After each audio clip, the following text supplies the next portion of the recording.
Okay, we are live. What's up, everybody? Welcome back to Holy Humanist. Lloyd is here with us. Thank you so much, Lloyd, for being here. Ray's in the house. Ray, thank you so much. Thunderous One by the power of Thor. Love it. John Stopman's here as well. Thank you, John. So yeah, guys and girls, and whoever's watching from wherever, today we have a very interesting show at hand. We have got Thunderous One with us. So I'm not going to say too much. I will let him introduce himself and tell us a bit about his YouTube channel as well, which I want to share with you guys. Please do go ahead and subscribe, check out his videos. He will tell us more about what his motive is behind this activism, but this is Thunderous One's channel. As you can see, you can't miss the V logo, V for victory. And yeah, he's got loads and loads of videos. There's like a whole library to work through. So without further ado, I will also put Thunderous's YouTube channel link in the description and also in the chat, so you guys can subscribe while we're doing this interview. But yeah, so without further ado, Thunderous One, welcome to Holy Humanist. Thank you so much for being here. Hi, everybody. Thank you, Holy Humanist, for inviting me on the show. And I would like to actually, just before I start, give a big shout out to Lloyd de Jong, who's doing absolutely fantastic, stellar work, probably the best work on YouTube at the moment with Dismantling Islam, but also for making this possible for me to have this opportunity to speak to yourself. Yeah, no, it's amazing, like the connections that you form just by like stumbling across a YouTube video completely by accident is actually the way I stumbled across Lloyd and then therefore you as well. And now we're here and we get to have this conversation where we can understand your journey with Islam as well. And to be honest, just getting to know each other a bit better, because this is actually the first time we're speaking properly and we're doing it live. So yeah, Thunderous One, let's get to know you. Just can you give us any, like, just my viewers for the first time, if they're listening to you and they just kind of want to get a picture of you, your background, and eventually we'll come into your entire journey with Islam. So however you want to go about it and tackle it, the floor is yours. Okay, so I'm Thunderous One. I'm 54 years old, born in 1968. I live in the UK. I am of mixed race. So being born in 68 means I had the wonderful privilege of growing up through the 70s, the 80s and 90s. And absolutely, I was in the best place at the best time for music. I regard music as my best friend, and there was no better place to be than in England through that time. I absolutely saturated myself with the music and the club scene of England at the time. So yeah, so that's pretty much me. Ex-Muslim, educated in Islam, speak the Asian language as well. There's not really much more I can say on that at the moment. Yeah, no, that's. Sorry, a lot more will probably come out as we're speaking. Yeah, for sure. No, it always does. We peel back the layers slowly. So as you said, okay, so then your childhood was you grew up in the UK? Is that correct? Yes. Okay, awesome. So were you kind of Muslim by just default, like your family were all Muslim, and what kind of how practicing, if they were at all, were they, or what kind of sect they identify with? That's a good question. I think if you're born into a Muslim family, by default you are Muslim. I'm going to admit quite candidly that I think my dad, like many fathers, probably didn't believe Islam himself. He tended to be more pro-atheist communist. Okay. Probably because being my dad, he would have understood Islam better. Coming from a Muslim country, he saw probably more Islam at work, though I lived abroad as well for a while.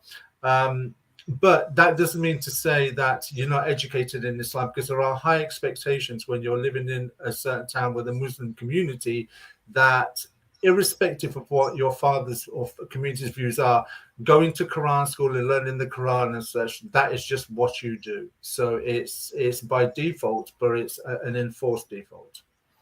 Yeah. Totally. Okay, so from your dad's side, then obviously it wasn't kind of like religion wasn't kind of just shoved down your throat in terms of like Islam, or you need to be this like strict practicing good Muslim kid, if you will. Not in that sense. I think he was a little bit casual in his attitude, but there were certainly Islamic expectations. For instance, the usual suspects of, don't eat pork, don't drink, don't date white or black women, go get, there are certain things that people may consider as being Islamic, but they're actually Asian. When I use the term Asian community, or Asian culture rather, I say that with reference to Sikhism and Hinduism as well, because even though you're brought up as a Muslim, the community does include Sikhs and Hindus. So in that sense, you're brought up in that Asian culture. Yeah, I think when that Asian culture and Islamic culture kind of go hand in hand, it just intensifies the whole thing, and it's very much that sense of, like, as you were saying, not to be with like a white or black girl. There's so much just tribalism in the sense of the other that, first of all, Islam brings, but then Asian culture also really helps strengthen that, and you are kind of left with certain expectations, whether it's religiously enforced or culturally enforced, if that makes sense. No, absolutely. When you say that, well, when you consider like marrying outside or even changing your religion, it's seen as, say, a compromise or a weak-mindedness or a deficiency in your intellect.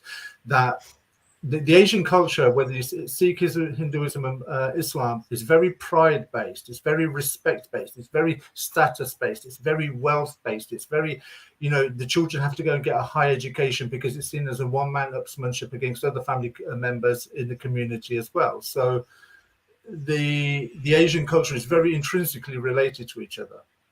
Yeah, most definitely. And largely, again, they are very kind of patriarchal and misogynistic societies at their very helm as well. Thunderous, I think you would appreciate this as well. I just want to highlight this before we carry on. So Adonai just sent a comment, but in two parts, saying, "Thank you, Nuria, for your valor." But I wanted you to, I mean, this is exactly why we talk and we're doing streams like the one we're doing right now. Adonai says, "We love you. Please don't give up on these streams. There are so many closeted ex-Muslims suffering. I'm listening to these streams under my bed. It's way dangerous here."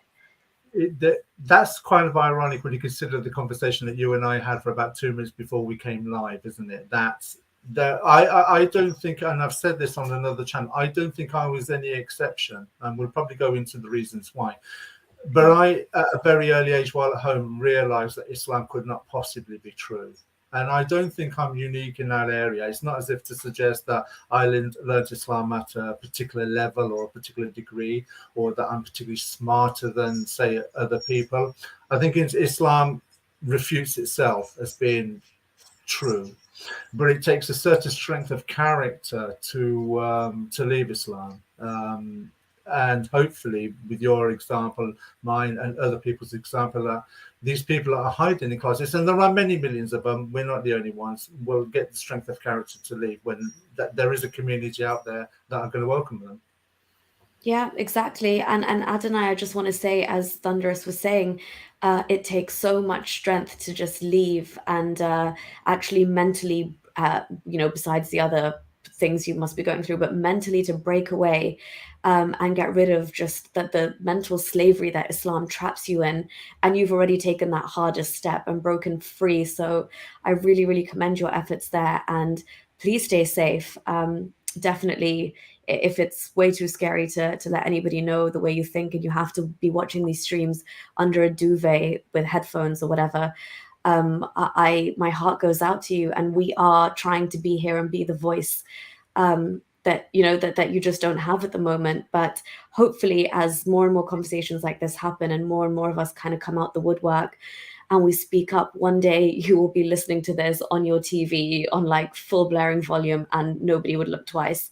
But yeah, stay strong, and thank you so much for your comment and for being here. And honestly, you do have a community, and I hope that conversations like this one do give you some kind of solace.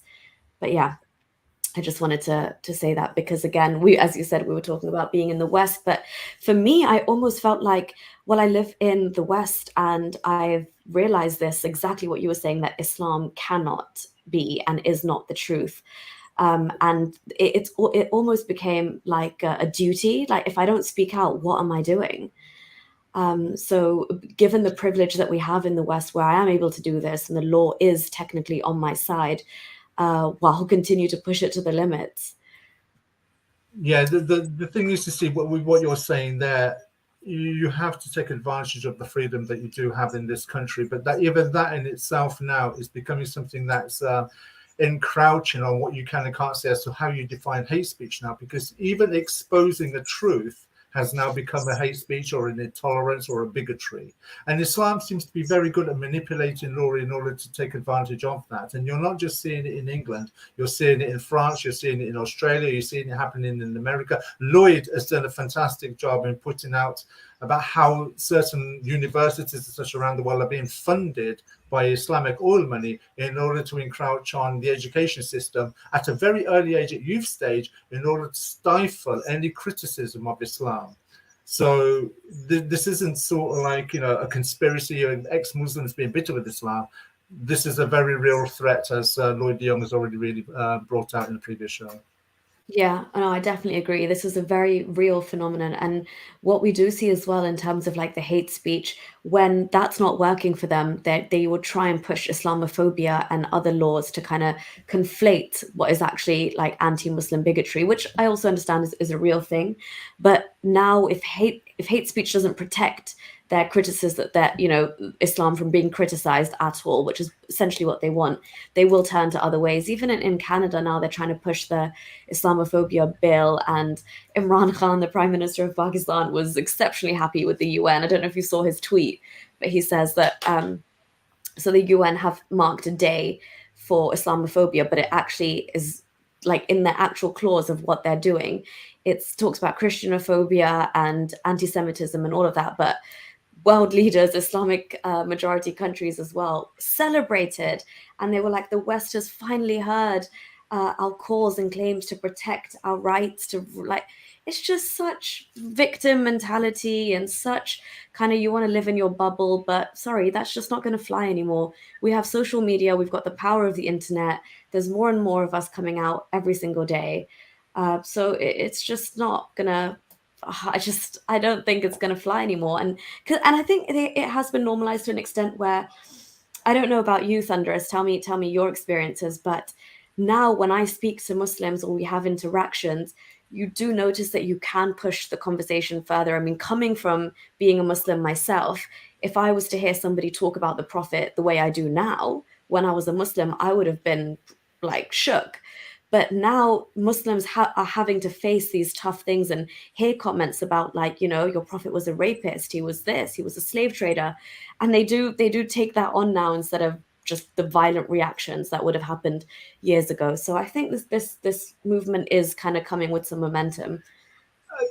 I think what you're saying there is very valid. And if anybody wants, say, a point in history where they can measure that from, I think you've only got to look at, say, Salman Rushdie and the Satanic Verses. You see, I was in my late teens when that came out.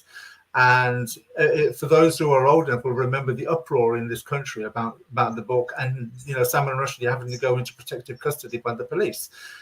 Now, in that period of time, there was no social media. So if you did say anything about the Prophet, for instance, one lady in, I think it was Somalia, she named a teddy bear Muhammad. 18 people died.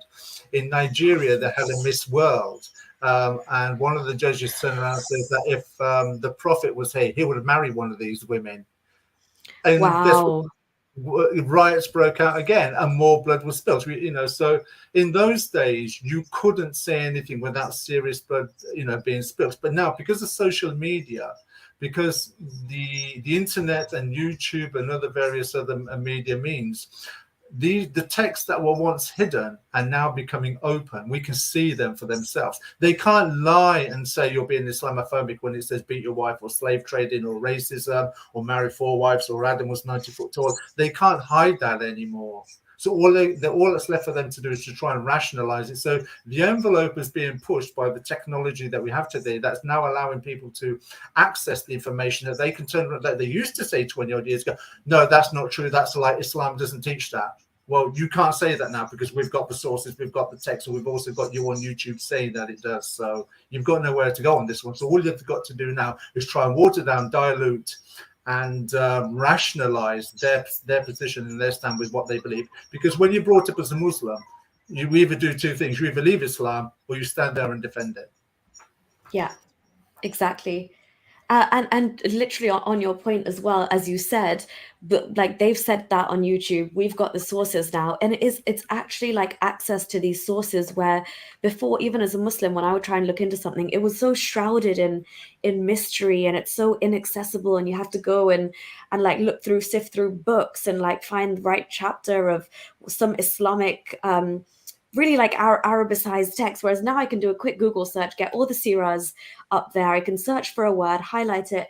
This has been a game changer, having access to Islamic sources. And as we were talking about backstage, is kind of cutting out the middleman and the need for the scholar and people saying, go back to your imam and read it from him now, because I can read the exact same thing that the imam would read, but I can come to my own conclusion, and I can stand by that conclusion because the answer he's given is nowhere near sufficient for me to stay in that, if that makes sense. Absolutely. There's a thing called academic gatekeeping, intellectual gatekeeping, or authoritative gatekeeping. There are various gatekeeping mechanisms that are employed by those that are in influence. And there's an episode of this on my channel by James Corbett, the Corbett Report. This is done in every sphere, in the sciences, in politics, in religion, and particularly in Islam. Lloyd de Jong has done an excellent example of this, where the man on the ground, the man in the bus driver, the train driver, the taxi driver, they claim to be Muslim, but their knowledge of Islam is very limited. And then you get to the next stage, the imam of the mosque, and then you get to the next stage, then you get to the next stage. So the further up you go in the hierarchy of Islam, the more you find the knowledge of the real Islam is there. But it's kind of relative to your status in Islam as to how much of the true Islam you're exposed to. Yeah. And it's all interlocked with gatekeeping. Yeah, and as you said, Lloyd, even yesterday on the stream, Lloyd unpacked that very, very well, because even as a lay Muslim, I had no idea about the hierarchy and how, basically at the top of the pyramid is where all the information and sources lie, and then it gets diluted as you go further and further. So us as well, when I was a Muslim, as a lay Muslim, it's the Quran and a couple of hadith and the Sunnah I have access to. But even then, how much did I actually have access to before the rise of the internet? Just before I forget on this point as well, I think one has to bear in mind, Muhammad himself turned around and says that the first 3 generations of Islam are going to be the best of Muslims in his ummah, right? Yeah. So that's the generations that listen to him. That'll be Abu Bakr and such. Then there'll be their children, and then the grandchildren, so to speak. The irony is, when Muhammad died, what was the first war to take place? It was the Ridda Wars, the wars of apostasy. What does that tell you? When your main man dies, you start leaving Islam straight away. Yeah, exactly. No one makes the connection there. The man dies, people start to leave. Yeah. Can anyone see a pattern yet? And then after that, when you go to the hadith as an example, you'll find certain phrases which I think are giveaway clues. For instance, they'll say things like "it is said," or "some say," or "according to." I think those are giveaway phrases to say, well, I don't believe it, but according to him, or I don't believe it, but he says, but I don't believe it, but some say. They're like clues as well. Don't blame me, or I'm not saying I believe this. I'm just repeating what somebody else has said. So there are clues within Islam, as well as the Ridda War, as to how serious they took it from the first, second, and third generation of Islam. Yeah, it's almost a bit like a Simon says. I don't, but Simon says situation. But yeah, of course, stepping like out of the mold now, obviously, and looking into it, there are so many telltale signs. It's just that moment that we were talking about is actually like leaving Islam. Is when you break away from thinking. I mean, I've mentioned this in a lot of the interviews I've done with people, is that the second I didn't not like, I read the Quran and I didn't read it with any of that mystique and this is God about to talk to me, this is Allah's final word, this is like, the eternal timeless thing. Every single time, even if I was reading nonsense as a child, I would think I'm just too stupid to understand it. It's beyond my capability. And you're right. We were talking about this backstage as well. But when you try and read the Quran, it's just jumping, then there's a threat, and then it's referring to something you have no idea about, and then it's coming back to threaten polytheists. And it is literally, it's a word salad, and it makes no like coherent sense as a book. But you really, I mean, you made a really good point and said if you read it in order of revelation, it paints an entirely different picture. Yeah, if you read the Quran as it is now, it's confusing. But if you read it in order of revelation, it's devastating. It destroys itself. It doesn't make sense. It's a hodgepodge. And you can see it's nothing short of bastardized Hebrew scriptures, Greek scriptures, Zoroastrianism and paganism. And as Lloyd, I keep mentioning Lloyd because his work is just stellar. The Gnostic Gospels as well, and you can see the Gnostic Gospels is the source of the Injil as they thought it was then. Yeah, exactly. And I feel like you as well, I also want to give you a shout out because the work that you've been doing with Lloyd as well, I think you did a stream with him on Khadija, and that opened my eyes so much because, again, Islam likes to start the narrative. Again, I'm speaking completely from a lay ex-Muslim when I was a Muslim. It's kind of like it almost starts from, okay, he was married to Khadija, but then the story starts after that. And so you kind of never really, I did not know much about Khadija or like her being a priestess and the kind of occultism that was going on there anyway, and how like the extent to which her business or her ideas to make money and entrepreneurial mind kicked in, and how much of that like she roped in Muhammad and used him basically as her skivvy in the beginning or whatever it was. But you guys are doing a phenomenal job to shed light on these aspects of Islam that even most Muslims wouldn't think too hard about or care to think about. And you made a very, very solid point in one of those videos. I actually got goosebumps as a woman hearing the fact that you said it's so ironic that potentially a woman could have been like the mastermind behind Islam, and after her look at the state of women and what Islam does to them and the way they're likened to chattel, it just completely flips. Now, whether that was Muhammad taking out all of his pent-up frustration on the way Khadija had worn the trousers in the relationship initially, and now he's kind of let loose and he's getting all this war booty and he's taking it out then and completely oppressing, dehumanizing women, saying they come and appear in the shape of a devil. I had so many questions at the end of that stream, and that was just incredible food for thought. So kudos to you. No, well, that's basically, you see, when I listen to say, and I've been an ex-Muslim since I was 13, so I've been doing it for 41 years. But the technology that we have now is a lot different. You have a lot more access to information than what I had then. All I had was the library to go to. There wasn't much more than I could do than that. Internet wasn't around in the 80s and the early 90s for me to source. So what I did find is that there's a certain principle that I mentioned to you earlier on, that if you want to understand something, you go to the source. I don't need to listen to a scholar for $1 or imam. And if I want to understand the Quran, all I need is the Quran. If I want to understand the Bible, the Bible dictates, if you like, is the authority or defines what Christianity is, not Christians. The Quran defines Islam, not Muslims. So if I want to look at the history as to how Islam started, I'm going to go to Islam sources. I'm not going to go to a scholar for $1 to give me some kind of Mickey Mouse token interpretation.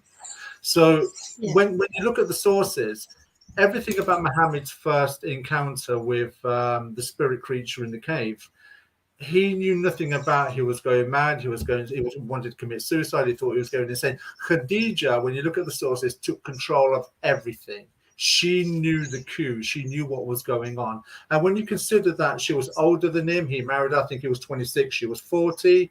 They only had a short period of time together, relatively speaking. But you can tell that she controlled him because he never married another woman while she was alive. Yeah, exactly. He had to wait until she died before he went on his marriage splurge. And then that's where you find that the hatred rhetoric comes in against women. Things like, you hear, I mean, the Quran's kind of like full of hatred anyway, which is ironic that, Islam talks about blasphemy laws and hate speech and such things, when I challenge any human being on earth to find me a more hateful book than the Quran. Yeah, the Quran is full of hate speech. It is the epitome of hate speech. Yet there's a certain irony. It's probably now one of the most protected books on the planet. So in the same way that Khadija is responsible for 1400 years of tyranny against women, yet she was a businesswoman, she was an entrepreneur, she was rich, she was wealthy, she was respected, she was savvy, she employed men. The complete role reversal. There's so many ironies in Islam, but yeah, Khadija seems to head all of that up. Yeah, I mean, that was insane. Like it is, because it's such irony if you actually think about it. And I think so again, it's just you guys are really asking the right questions. I mean, taking Islam right from the beginning. So the way Lloyd has even delved into the origins, but then I think in another conversation you said when you were talking to him, you guys were like, you were asking questions about, well, why was he even in the cave, and what was he there to do, and what was it, and what was he asked to read if he couldn't read and there was nothing in front of him. And these might seem like really kind of basic questions that most Muslims wouldn't entertain, but these are the exact questions you need to be asking, because you accept so much as a Muslim anyway, that the fact that the Quran is God's word, every part of that story of Gabriel and the cave and the Buraq, you just take it all at face value and you accept it. But these questions need to be asked: simple whys and what's happening, Yeah, and the Quran doesn't, and Islam doesn't endorse asking questions, because asking questions in Islam is interpreted as being critical, or you're criticizing, or you're trying to find fault, or it's a form of apostasy. Asking questions basically is an apostasy. Yeah, True. The avenue that I came with, where I first met Lloyd was actually on a channel called the Gin and Tonic Show several years ago, where I was invited on as an ex-Muslim, and there was. The avenue I came with was, because I've studied the Bible, was that the Quran is claiming to be a continuation of what it claims is the Abrahamic religion, which it isn't, because first of all, there's no evidence of Muhammad being in the line of Ishmael. In fact, if you've listened to my talk about 124,000 prophets, you'll find just how ridiculous that claim is, and numerically anyway. So you find that if you're using the biblical narrative, which the Quran claims to be a continuation on, it's like putting a copy of the first half of The Godfather, then you have an intermission, then you're watching Star Trek: The Next Generation. Yes, I love that. I absolutely love that. This is brilliant. So this is how, and so the avenue I did come with on certain examples was, okay, let's look at the narrative of the Bible's teaching and see if there's a consistent pattern with the Quran. And you find at no point at all does it do that. Yeah. And sorry, there was a couple of really funny comments. But Black Angel was saying, every time I squeeze my ketchup bottle, it reminds me of Gabriel squeezing Mo in the cave. But yeah, exactly what you're saying. Khadija was basically Muhammad's sugar mama, and the prime example of how much better the life of women was before Islam. Exactly. Because after this, when Muhammad takes control, we've seen, I mean, Aisha herself says in the hadith that, no women suffer as much as the believing woman. Yeah. And that's after a woman who'd been beaten to the point where her skin was greener than the clothes she was wearing. And the Prophet, we saw like his reaction to that as well, is there's no justice for women. And then obviously the majority of women in hell, and you're deficient in intelligence and religion, and it's horrible, sex slavery, all of this. He just he lost it after her. So exactly as Thunderous was saying, you can tell that she held the reins entirely up until that point. And I think, Thunderous, correct me if I'm wrong, but you said somewhere that, I think you quoted something which said women won't go to hell twice or something. The women in Saudi, was that you? That was me. Let me just get that up. Sure. Because again, that was so profound for me to hear, and it really hit the point home, just to kind of shed light on.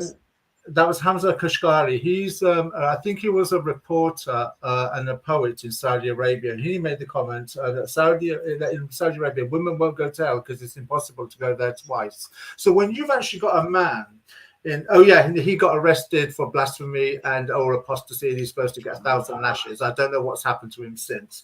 But when you've got a man living in Saudi Arabia making a statement like that, What more do you need? So this is where, when we just before we came on, I was talking about Saudi Arabia and the Islamic and control centers are very much like the epicenter of Islam. That's where the real action is. That's where the real authority is. That's where the true Sharia is known. But the further away you go from Saudi Arabia, you go into Europe and then go into America, you get the watered down version.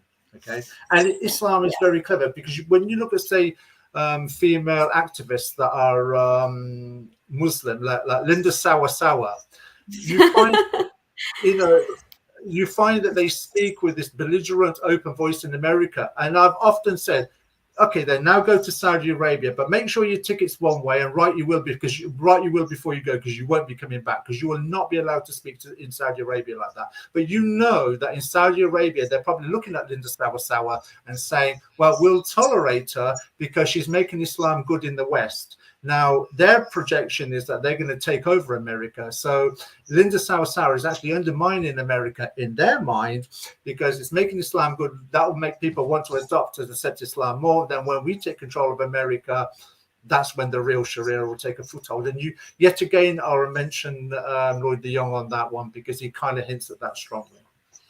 Yeah, no, most definitely.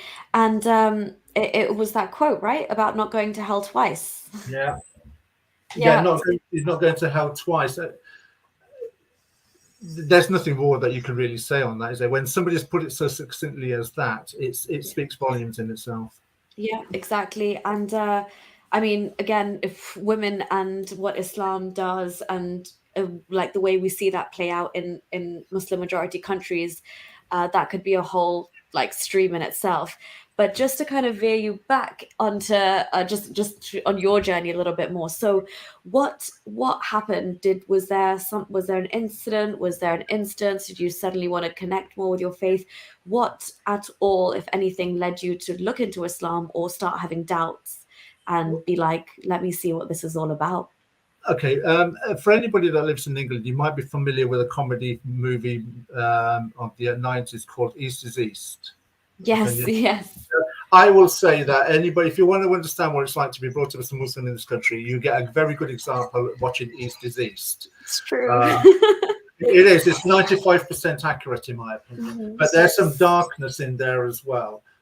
So East is East is a good example of where you got the family guy, you know, he's earning money for the family, but the Quran or mosque van comes round to pick the kids up to take them to the mosque so they learn in Islam. And Islam is learned in a very violent manner. You're learnt with brutality. That is, you are getting whipped on your back or you're getting whipped on your hand if you're not reciting the Quran properly or learning the Arabic properly. So you're learning to speak Arabic. No, let me rephrase that. You're learning to read Arabic, but you don't know what you're reading. There's a disconnection there. So for instance, I can write down a script in French because it uses the same letters as the English alphabet, but I might not necessarily know what I'm writing. Or I could see something written in French, I could probably read it, maybe mispronounce a few words, but I really do not know what I'm reading. I don't know what I've said if I've read it out loud. It's exactly the same thing. It's basically like memorization at that point, right? Basically that. All you're learning to do is put these little symbols together. You know where the zafar pesh goes, so you know babe putati tu rare ru and all of that. And you're learning how to join it up, and then you're learning how to pronounce the word, but you do not necessarily know what the word means. So there's a disconnection there in your understanding. So it's only when I started learning from other people in English when going to mosque about things like you can have up to 4 wives or you can beat your wife. There was a disconnection for me in that, because the more I was learning Islam in English, the more I kind of I couldn't reconcile any of this coming from a God.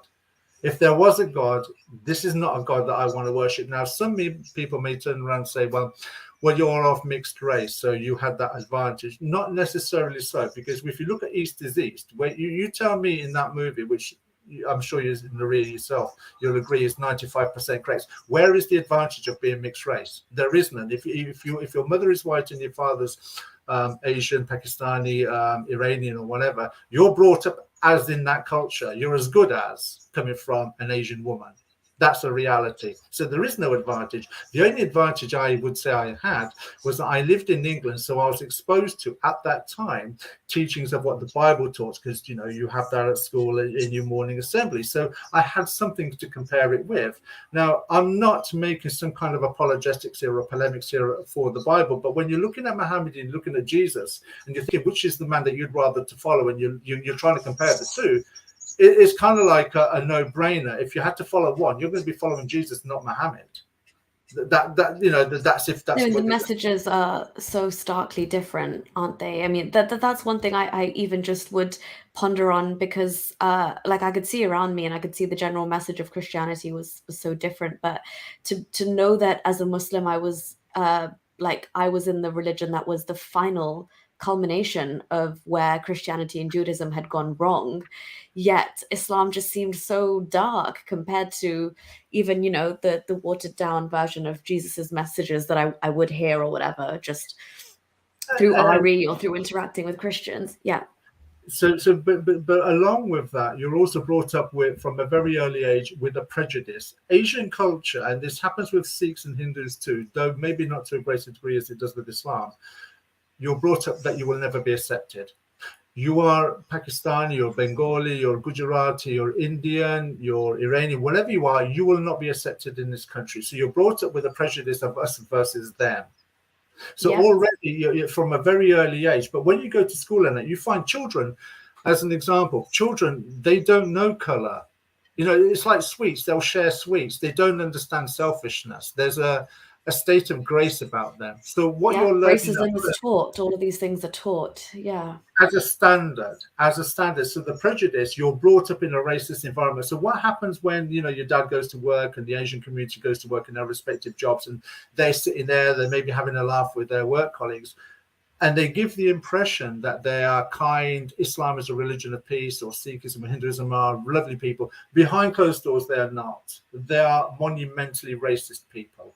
If one only has to look at the history of this country as an example, you'll find that Asians, when they start going to school and such, because they're brought up with that prejudice against white people, they start hanging around the blacks. Mm-hmm. So you find very true. They start hanging around the black people. You'll find that Asian people start talking black. You'll find that Asian people start dressing black. You'll find that Asian people, you never hear an Asian guy listening to Oasis or the Beatles or the Rolling Stones or Guns N' Roses or Tears for Fears. What you'll hear them do is all of them listen to R&B. What does that tell you? And the irony is, black and white people have so much more in common than black and brown people. In fact, black and brown people have nothing in common, whereas black and white people have only got to look at sport, black and white people. People have only got to look at art, black and white people, and predominantly music is black and white people coming together. You've got ska music, you've got reggae music, you've got soul music, you've got disco, you've got the dance scene that's been going on in this country for 25 years. That has been between black and white people. The brown man was nowhere in sight, yet the brown man outnumbers the black man in the United Kingdom, yet you never see a calibration between the two. You've only got to look and see how many black and white people have got together in relationships. How many black men do you know are married to Asian women? How many Asian women, black women do you know married to Asian men? Now, look at the other way around with, say, black and white people, how mixed up that is. They do mix. So Islam is predicated also, and Asian culture predicated on racism as well. So when you're brought up with that, you see that. You don't talk about it much, but you know it's there. And all it does is, for the stronger-minded human being, is it makes you repugnant, because you know, looking at the world, this is not how it's supposed to be. It's not. If there is a God, this is not the way it should be. Yeah, I totally agree. And yeah, I mean, not that I kind of grew up in the same time, but hearing and seeing, just exactly what you're describing in the like, I don't know anybody. I don't know any brown woman married to a black man, or the other way around, to be honest. And like, just as my parents were growing up, I know exactly what you're saying in terms of like veering towards trying to stay away from the white people. because these are Westerners with looser morals. All of that is tied to, I think the only thing that I can say where brown and black culture kind of overlap more is how they treat and respect their mothers. They really, really bond over that point, I think, is a strong kind I, of, I will challenge they're that almost now. scared of them. Sorry, yeah, go ahead. I will challenge that now, because you mentioned something about morals a moment ago. This country had morals when you go back decades. I think in this, what people there was a moment in this country's history where things changed. I've got a documentary on my channel called The First World War.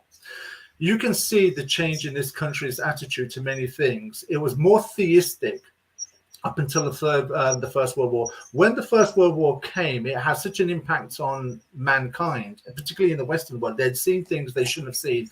It made them more cynical towards their faith. They became critical and cynical and apathetic towards it. As their faith moved forward, and broken down, it allowed certain things to come inside the faith. I'll give an example. Pornography, maybe in the 18th century, was probably just art on a piece of paper. Then along comes Cine movie, then sort of like you start filming pornography. But it happens in the Western world. It doesn't happen in the African world. It doesn't happen in the Middle East and the Far East. So what happens is pornography then becomes VHS tape. It then becomes DVD. But then it goes on the internet. The Muslim world then look at pornography and they're seeing predominantly white women having sex. Yeah. What impression do you think that's giving to the Muslim man when they're living in a country where women are hidden behind closed walls and closed doors and hidden in burqas where you can't see what a woman looks like? It gives the impression that the streets are lined in the Western world with women that are just gagging for it, when the reality is that's not the case. It's just that the morality in this country is broken down. The family unit in the Western world is broken down. You're living in a Western world now where one woman can have 2 or 3 children by 2 or 3 different fathers, and the man she's with at the moment isn't the man that's any of the father of the children that she's got. So the children then become disaffected, disfranchised. They've got no father figure in the house to bring them up in a particularly loving, kind, protective manner. So there's a daddy issue connection. So they go off into pornography. They become basically victims themselves. But that's not what the world sees. They see white women, white flesh. They come over to this country, and that's the image that they have. So the morality in this country was there, but it's not there so much because of the history of what's happened in this country. Now, you're saying about, say, black culture and Asian culture having respect for their families. Whilst I would agree that used to be the case, but that's even broken down now, because the history in Asian culture was that the children look after the parents when the parents get old. That's not necessarily happening now, because you're finding care homes are opening up. Yeah, I was just going to say care homes, yeah. Specifically opening up catering for Asian families and Asian communities. So you have to have like a Muslim one because they eat halal meat. Yeah. You have to have a Hindu one because they're only vegetarian. You're finding Asian care homes are opening up. So those traditions that you and I grew up with are slowly themselves breaking down now. You're finding that Asian and black girls are smoking more cigarettes. You're finding now slowly Asian and black girls are having children outside of wedlock. That would never, you would never imagine that, say 20, 30 years ago. Certainly I wouldn't have. And their families are accepting it. They're dealing with it and they're taking it on board. Yeah. Yeah. So all that's happened is just that Caucasian Europeans just did it earlier. That's all. That's all. So it's not that they were cheaper; they just did it earlier. Yeah, no, I completely get that. There was actually some very good points you raised there. But Thunderous, just to go back a little bit again. So you know how you were talking about like being obviously going to read Quran and things like that. Even in the UK, the violent tendencies towards it. I just want to ask you, even in the UK, you're saying that violence did occur when you were meant to be learning Arabic or reading the Quran or whatever. Was that something you experienced? Absolutely. You're whipped, you're kicked if you're not reading it correctly. Because it's learned through violence, it's learned through rote. So you find that the Quran is very rhythmic in the way that it reads. In order for you to memorize it, you have to have a pattern of rhythmic movement within yourself in order to memorize. That's why you see those young boys in the madrasa doing the back and forth rock as they're trying to memorize it. Yes, so there's a kind of synchronicity between what you're reading, what you're memorizing, with the motion of your body. Music does that, you know. So yeah, and they teach it with the cane. Now, there's also, I don't know if it's available in many countries, but on my channel I've actually put up in there the Dispatches, which was a TV program in this country from Channel 4 many years ago. They did a thing called Undercover Mosque, where they went into the mosque undercover to find out what really goes on, which proves my point, and something that you're very familiar with, that what is said outside of the door to the community is totally different to what happens and what is said when the door is closed. So people have decided that the Muslim family or the Asian family are very nice people, and they probably are, but behind closed doors, they're totally different. Yeah, no, I totally, I can agree to that. I also wanted to ask you, so you talked about your upbringing, and then you said, when I realized that it had things like wife beating and stuff like that. So was that actual common knowledge given to you, or did you find that out upon reading the Quran yourself, or was that actually taught to you? Like, how did you stumble across the darker elements of Islam, so to speak? The darker elements, fully enough, the more darker elements of Islam. I mean, some of it was just ludicrous, about Muhammad going to heaven on a winged horse. Just stuff like that just did not make sense. The inconsistency with, say, for instance, their version of Jesus versus the Jesus I was learning from school from the Bible did not match what their interpretation was. But also, when the Asian community get together, and you know, your dad has his mates come round and their family, and the wives are sitting in one room and the men are sitting in the other, and they start talking, and then the local imam comes round and he starts spouting out the Quran, and some of them are speaking in English. You're picking up things about wife beating and such, and you're thinking, but as a kid, as a 12-year-old, 13-year-old, 14-year-old, you can't speak up in front of adults, but you're taking the information in. And I just happened to be one of those kids that was influenced by certain things as I was growing up. So if you could say that I was academically minded, so I did learn these things, but they were kind of stored in my own mind and heart. And I knew, as I'm sure you did, as I'm sure many other Muslims that are current Muslims, but they're not, they're actually apostates in the house of a Muslim, though they can't say it. They're closet apostates. They know they can't reconcile what they're reading and what they're learning. The access that Muslims have today is a lot better than what I did. I had the English I had to learn secondhand from what was interpreted from conversations that are being had. When I went to Quran school, I was learning in English. In Arabic. So I didn't really learn much. But you just know yourself, like the postures, the namaz, you have to say it 5 times a day and things like that. Or the Ramadan fasting and then the feasting afterwards and such things. Just looking at the community as well, I found a disconnection with it, and I couldn't reconcile it. And how old were you when you, because I'm guessing obviously you were academically minded anyway, so these questions have been kind of, you know, going around in your head, but how old were you when you thought, you know what, I'm absolutely done with this. There is no way I can reconcile this, and this is a load of crap. Well, you go through the motions until I was old enough to legally leave home. So when 16 came, I left college. And I went and moved in with a friend when I was 16 years old, and I didn't look back. That was my declaration of leaving Islam, and I brought great shame on the family. He got to become Englishman religion now. He got to English. Oh my word! You converted to the Oh, he pagal ban gaya na aadmi. So yeah. I'd become basically the white sheep of the family, so to speak. I'd become a shame on the family. I brought reproach on the family. You know, the usual waffle that they give. But I didn't much care, because I didn't agree with it. I didn't agree with the lifestyle. I didn't. Also, the hypocrisy as well. You know, when you're going around people's houses and you're finding the occasional bottle of vodka or some porn tape or something, it's like, have a word, man.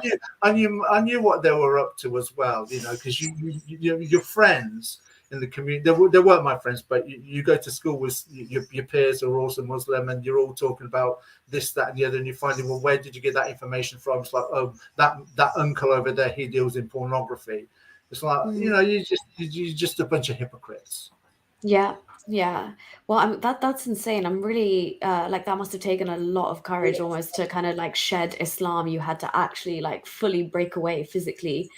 and kind of like live this independent life. So there was no way and I could see why. Like, all I was thinking of in my head, since you mentioned Easter's also like Citizen Khan as well, the same kind of vibes. And I'm like, yeah, there's definitely no way you can not think the way they do and expect to thrive within that community. It's just, it's the parents and the community tend to live their lives through the eyes of their children. For instance, to put it this way, I was expected to go and do law, but I didn't want to do law. I did study law, funnily enough, until I could leave home.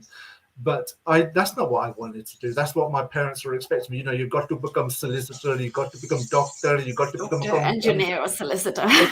Yeah. Look how many. Here's an example. Look how many Asians are in this country. How many footballers are there in the in the Premier League or in the Championship? None. I only know of one footballer that played for Leeds about 15 years ago called Vijay Singh. That's it. Where are they? I actually asked my dad that very question, and it is just down to, you're not encouraged at all. You are because pushed it's white. It's white people's job. That's what Gora people do. It's not what you want. It's what Gora people do. It's what Kala people do. So what you find is that the definition of free will in Islam is you become a doctor, you become a solicitor, you become a dentist, you become an accountant, you become one. I am giving you the choice which one you want to do. That's their definition of free will. It's very much like arranged marriage, which I think is one of the most disgusting things I've ever seen in the Asian culture as well, is the arranged marriage. And what for me, for instance, your dad will come home and turn around and say, here's 6 pictures, you can pick one. And I said, yeah, but I like to choose my own, Dad. And dad will turn around and say, well, yeah, I'm giving you a choice. There's a choice of 6 there. I'm like, no, Dad, I want to choose my own wife. And he'll say, no, there's a choice there. I'm putting you the choice on the table. I'm like, no, I want to make my own choice. I'll marry. There's a scene in East is East where the guy says, we're marrying no effing Paki. I can you with my hand on my heart, no word of a lie. I actually said that to my own dad. I will choose my own wife. The most important human being to me is going to be my wife. No human being, not even my children, because my children will grow up and leave home, but I'm still left with my life. God is your life, your career is your wife. How can I marry somebody that I don't know, that I don't respect, that I have no feeling towards? But those are the expectations in the Asian community. In this country, because of the Islamic religion, kidnapping laws have had to be redefined because of how many Asian girls, when they get to the age of puberty, where the father notices that certain men are showing them attention, or the daughter is starting to show certain attention to men, that they get shipped off to Pakistan to get married to some bloody first cousin of theirs. And he's only getting married to that person because of some financial remuneration, or because it gets him a free pass to get a ticket into this country and live here. That's all it is. It's just a commodity. Pakistani women are educated to a point of university graduation, not because they want their daughters to become solicitors or doctors or dentists. It's because it's a strategy in order to marry into wealth. That's all. It's shop window. You're putting them in the shop window as an advert. That's how you're treating your daughters. And it's only to university level, because they are in the West, by the way, and otherwise social services would be onto them. But in Muslim majority countries, they just pull out girls from literally high school levels when they've not even done their GCSEs. But I just want to testify to the point that Thunderous is making, that this shipping them off to Pakistan or Bangladesh or Afghanistan or back home, wherever home is. It's such a real problem here that literally, just because obviously I look Pakistani, so I was at Heathrow Airport flying back from university to see my parents in the UAE, and the immigration stopped me and said, "Are you being forced into a marriage? Have you taken this flight willingly, or are you booked on here because this isn't your last destination?" And I was like, "Sorry, what are you talking about?" And they were like, "No, listen, if you need to say something to us, we can step to the side and you can tell us now." And I was like, "No, it's all good. Like, I'm going to see my parents. Like, I can't wait." And then I clocked, and I was like, "Oh, you think I'm being sent away to get married and I'm having to put this act on? No. Like, and they literally gave me a card and they said, if this ever happens to you, this is the number." And I mean, they must see that. They work in the airports. They must see this firsthand happening so regularly that they thought, let me intervene and ask. So no, everything you're saying is absolutely bang on with the community and the culture. Absolutely, and if people think that how far-fetched that is, then what makes people? Why do you think the police and immigration have these bodies set up to look out for things like this? If it's only happening on the occasional time, it's not. There is a pandemic of this going on in the Asian community. Then you couple that with things like honor killings. Yeah. How many of those? I mean, we're living in a world now where, as an example, last year in London was the record for knife murders. 30. That's like one every 10 days. But you don't. Once upon a time in this country, if somebody got murdered with a knife, like a youth on youth violence, which is what it is, it would have been front headline news. Now it happens so frequently, it barely makes the news. The same thing is happening in the Asian community with violence against women. It was once upon a time front page news. Now it barely makes the news. 10 years ago in this country, as an example, there was a thing called the torso in the Thames. This is where they found the body of a child with the head missing. And what the police said was this was obviously a sacrifice done by the African culture because of voodoo. Yeah, people, all they have to do is type in torso of the Thames. Now the police in London have their own independent unit set up looking into crimes like these. You've only got to ask the question, how far is it away from the truth that the police will invest in setting up an investigation unit looking into crimes like this? And this only happens when the community gets emboldened. The Asian community gets emboldened because unlike the Jamaican community, that when they came in this country, they spread out throughout the country, basically. And when they lived in certain towns, they didn't congregate in one area. They just pretty much bought a house, whatever. And it was kind of like they did the middle finger to anybody. It was all like racist at the time and didn't like black people in the area. Asians don't. They corner into an area. They're fleeing from a country like Afghanistan, Iraq, Pakistan, or whatever, fleeing from the oppression. Then they come to a Western country like England or France or Germany, then they replicate the very ghetto that they're running from. And what it does, as the community gets bigger, it becomes more emboldened. So these crimes that may have been happening infrequently, say in the 80s, are now pretty much normal behavior in the Asian community now, to the point that, we've had problems in this country where you have Asian community gangs walking around certain strong Asian community areas, basically with Sharia law. You will not drink in this area. So Sharia law now is becoming a real problem in certain areas of this country. And you and I both know that Sharia law is operated under the UK law in this country.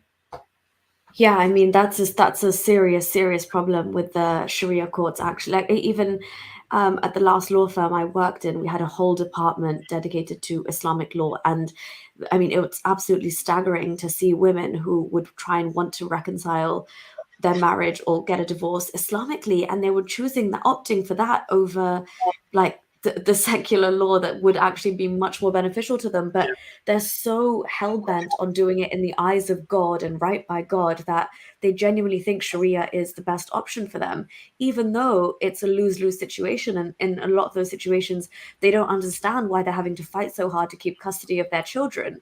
Well, because Sharia law doesn't give you custody of your children if you divorce your husband. Yeah, this is it, because a woman's role in the Asian community, you pretty much know that it's very patriarchal. So it's almost like a man's virility. He has to go out and provide for the wife. She becomes child. She becomes an incubator, just spouting out children. And I'll even maybe say this as well, that it wouldn't surprise me if one of the reasons they keep chucking out children as much as they do is because this country provides benefits. They get free healthcare, they get free NHS, they get free education. So there are a lot of an income as well. So there is a financial remuneration in the way that this country. I'm not being against immigration here, but it's a reality that certain cultures serve as parasites and feed off.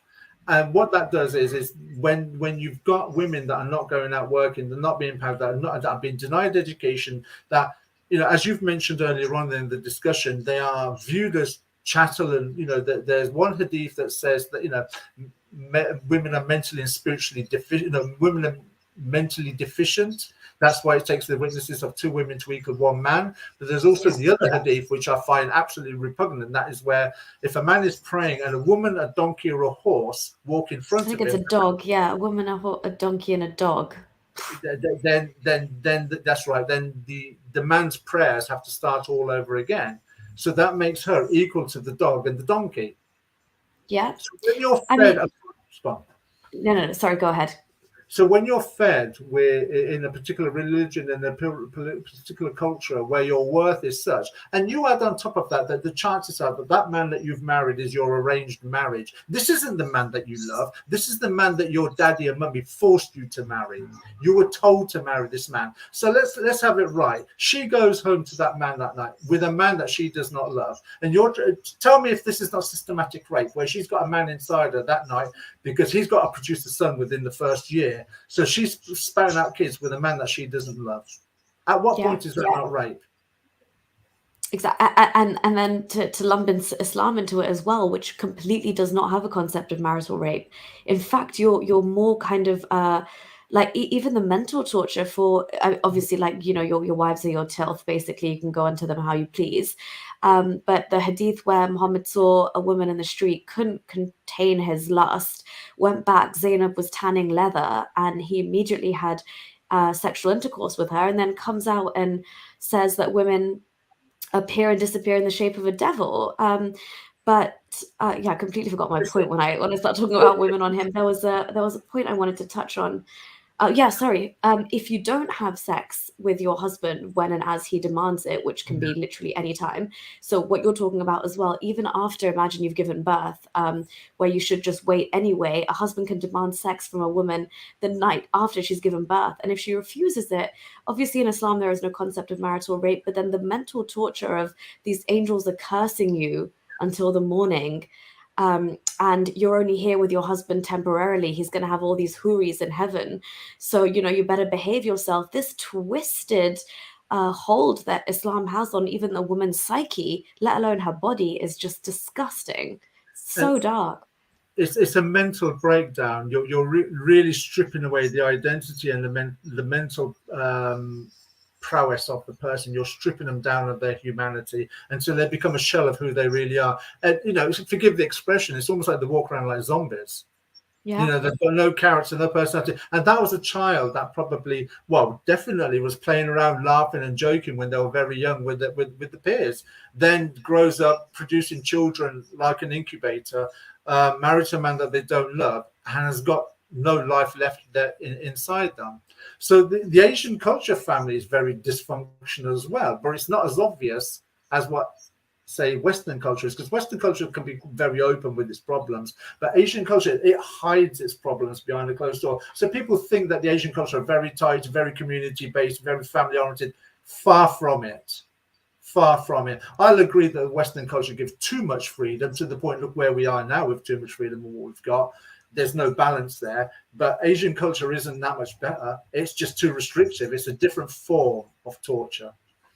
Yeah, no, exactly. I was actually going to say something on that point, but Adonai has a question that I'd like to pose to you, just more on this, because it'll be nice to hear your thoughts. But Ultra, thank you so much for your support. G Block, as always. Ray, you're saying a lot of interesting things in the chat, by the way. I want to pull up the comments, but I'm noting everything you're saying is jokes. Leather can be very stimulating. Apparently, it is one of the stinkiest things. She must obviously not have been in a good state yet. Muhammad was like, right here, right now, you listen to me because you need to be a good, subservient, obedient wife. Adonai, the ex-Muslim who is watching us from under their covers, wants to know, Thunderous, what is this thing about hurs and Muslim men? They seem to be so into virginity and sex. Is this really God? Of course it's not God. There is nothing godly about that. You know, how can I say this? I'm 54 years old. I lived through the 80s and 90s. Obviously, I lived a lifestyle of clubbing and everything that clubbing involves. But let's have it right. Within the human psyche, there is a kind of like, you meet that one woman, you settle down with that one woman, and you marry that one woman. That's part of our psyche. And I dare say every woman believes the same thing about meeting that one man. It's not natural to be going out living that kind of lifestyle. Yeah, you might think it when you're young, you know, that it is, but you know, you could be doing wrong. It's like lying. You lie, but you know you're wrong by lying. It's like violence. Violence is wrong, and you know violence is wrong, but you still do it. But you know you're wrong when you're doing it. And it's the same thing with these kind of practices. And Islam, this is another thing about Islam as well, and its concept of heaven. Everything is fleshly, physical, yet it lives outside of the physical realm. So how can physical realities be inherited in a spiritual dimension? Even that they've got wrong.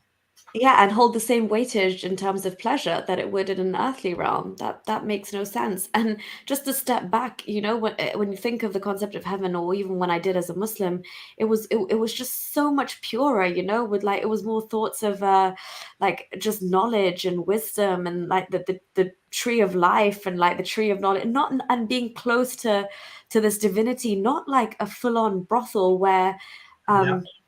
as Black Angel is saying, this is literally what is promised to a wife. Because as a woman, I would always ask, what do women get in heaven if men have all these like 72 virgins, and we apparently get young boys as servants with earrings. But this is the position of a wife. Sorry, Thunderous, just real quick. You get a front row seat and a bag of popcorn. Well, I'd hope so. I think you've chucked in the popcorn, but we'll take it. To watch your man deflowering virgins. That's literally what you are. You're essentially the pimp of these houris, these virgins, for your husband. So yeah, literally they say, don't worry, you get a front row seat. You're in charge of them.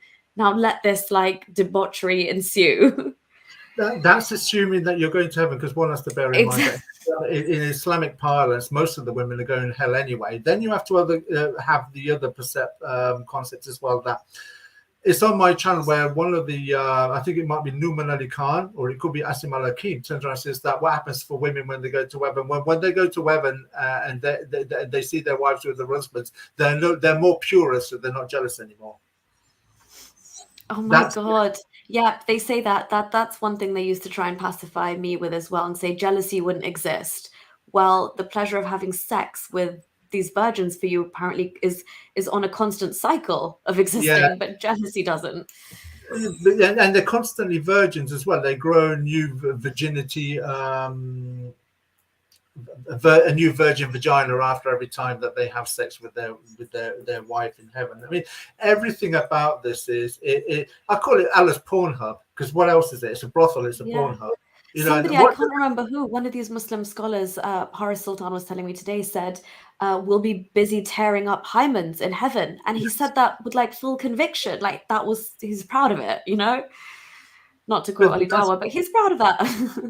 The thing is, if that's what Islam teaches between the Quran and the Hadith, then you have to pat that scholar on the back and say, well, at least you're being honest with what the text says, because that's exactly what the implication is. At least he's being honest. It's disgusting, but it's honest. Unlike the lame attempts to try and convert or like switch it up and say, no, they're talking about raisins or grapes now. It's not women.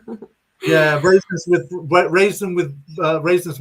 big buxom breasts. Yeah, raisins that have flesh, that are transparent. Raisins that grow new hymens, that become virgins again after every time they're deflowered. Raisins that don't open their eyes or raise their gaze to other men. Raisins that stay inside the home and they never leave their home, waiting for their husbands. Yeah, right. Exactly. Secular Sakai, yes to you as well. Happy Atheist Day. Sorry, I can't talk. I was doing a stream in Urdu earlier as well. I did have a green bit of makeup on earlier. There it is, for the day. But yeah, thank you so much, and thank you for your support.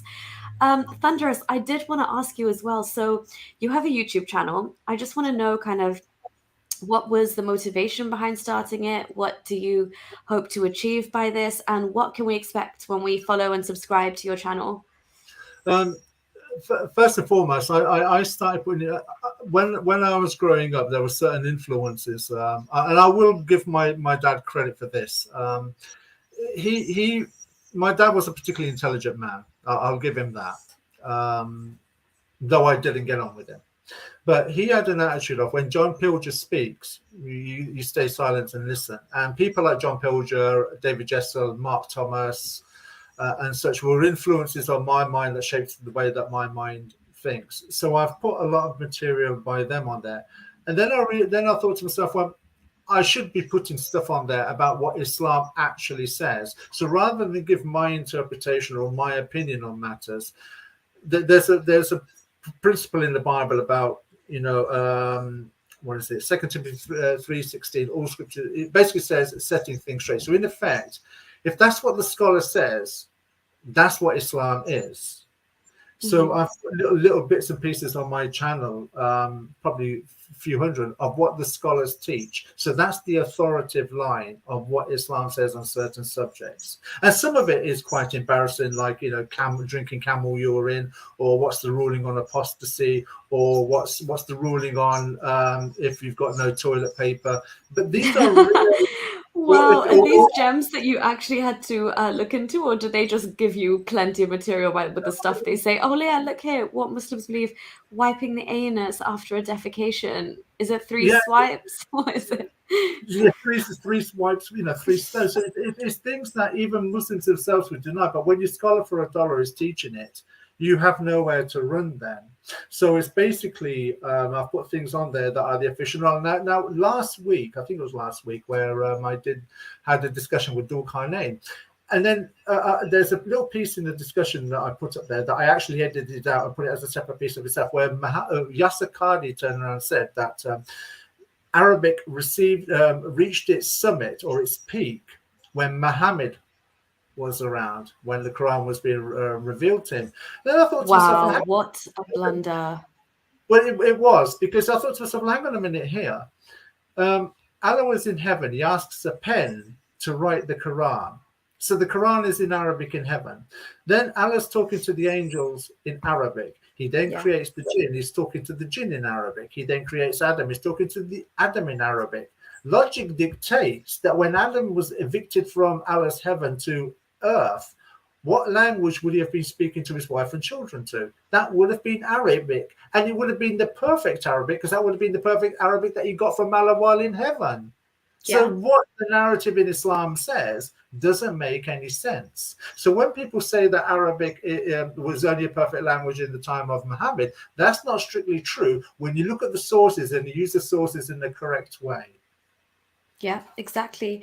So this is great stuff. So basically, when they're saying this, I mean, your line of, which I completely agree with, is basically they're saying that that's what Islam is. Just take their word for it and let's roll with that. But even that literally debunks itself. Yes, exactly that. It's like I did a discussion on one channel, it's Reasoned Answers, about Islam and 124,000 prophets. Well, if Adam was the first prophet and Muhammad was the last prophet, and they hold Jesus as a prophet, so that's 3 prophets that we can name. The first one, the last one, and one that was in the 1st century. And then 540 years later, Muhammad comes along. So you have to account for 540 years. That means you have 123,997 prophets that you have to account for from Adam to Muhammad. Now, the interesting thing with that is, if you look at Islamic genealogy from Adam to Muhammad, you get only 21 generations. Now, how do you divide 123,997 prophets between 21 generations? So I did a little time thing that I've got my notes on my side. Maybe I can do that as a discussion with yourself sometime in the future, Islam and 124,000 prophets. But it works out that after the next generation, which was the Cain and Abel generation in Islamic parlance, there would have had to have been 5,888 prophets continuously all the way down to just before Jesus. Yet if you look at the human population, we have 7.8 billion on the planet now, 3.9 in 1968, 1.9 at the turn of the century, and you've had about 290 million in the 2nd century. So the further back in time you go, the less human beings are on the planet. Also, the further back in time you go, the less lands were discovered, or the less lands there were. I'll give an example. India was, say, 500 years ago, India was just India. But now India is Afghanistan, Pakistan, India, Bangladesh. Yeah. So one country has now become 4. So, but the further back in time you go, there were less countries. So when Islam says that it sent a prophet to every nation, well, that doesn't even make sense either. Yeah. Where's the prophet in China? Where's the prophet in Australia? Corrupted. These men, they go to these countries, but the people, they corrupt the book. What can I say? Yeah. Allah didn't feel it necessary to tell us. Okay, Allah knows best. That's what Lloyd and I ended up. Allah knows best is the best answer. AKB. I was going to do. I think the Marvel universe should have another superhero, which is a Muslim, and his superpower is using Islamic deflection answers every time that he's attacked. If somebody fires a ray bolt at him, he just says, "Allah knows best." And if somebody else throws somebody else in, you're not using the correct translation. You're taking it out of context. So his superpower is Islamic rebuttals. Yeah. Oh my God, I love that. I don't know how far that will get you in life, but yeah, literally. I mean, this is again, it's absolutely mind-boggling because now when you see, as we were talking about earlier, because those sources are available to all of us, every time I go on sunnah.com, I kid you not, Thunderous, if I wait a week to try and pick up a hadith that I'd seen a week before, it is now either no longer there or it's changed. And then I go to the Quran translations, and the amount of things they're having to add in brackets because people are even picking it apart in Arabic and saying that the translations don't match up. Now, the way they're trying to make it so much more palatable with the little brackets that will fix the Arabic grammatical issues or what the words mean, or just the sheer stupidity of it. Like you can't get beyond something where shooting stars are missiles to keep the devil from hearing what God is saying up in heaven. You really can't. No, just John Stockman's just mentioned the point, the 125,000 prophets, that's 1 year. I've actually done that in my discussion, John Stockman. That is actually a point I raised, that if you have a prophet and they only do 1 year's service, you still have 124,000 years that you've got to divide between 21 generations. So no matter how you try and fudge the figures, 21 generations and 124,000 prophets, even if they're performing the service consecutively, or if they're performing the service, one after the other, rather than say several at the same time, the numbers don't stack, not in the slightest. And you're quite right as well, how they're trying to water down Islam by putting things into brackets. But I think that the best way around that is find older translations of the Quran. If you find older translations of the Quran, you find that they are not so ambiguous in their terminology or putting things in parentheses. There is a thing that I mentioned with Dhul-Qarnayn last week, where they use the term wajada. Wajada does appear in the Quran, right? But there's also, but it means literal, like he went to the place. It means it in a literal sense, not in a figurative sense. That there is a word that is used in Islam for the figurative. Maybe that could be a word that it's in my notes, but I don't have my notes to hand at the moment. Yeah. So, I think you also touched on something in that video when you were saying that the Quran is so historically vague as well about the whole Dhul-Qarnayn claim. Like, where was he headed? It just says like he went east or something, right? this is it. Yeah. Sorry, go ahead. Yeah, so this is it as well with Dhul-Qarnayn that not many people seem to be wanting to look at. If you look at, say, the whole account, where was he going? I mean, if the Quran is a book made clear, a book easy to understand, a book that is supposed to make any sense for us to know, and there's a narrative there for us to understand. He goes here, why? He goes there, why? Where was he going to? Who was he going with? Why was he going there? What was the motive? What did he do when he got there? How long did he stay there? For those who don't believe the Bible, fine. You don't believe the Bible, you think it's a fairy story from the sky that he find. But the one thing nobody can deny about the Bible is it harmonizes and calibrates with secular history perfectly. The names are correct, the locations are correct, the time frames are correct. So we have, if you like, a historical narrative that reconciles itself with secular history. The Quran has nothing like that.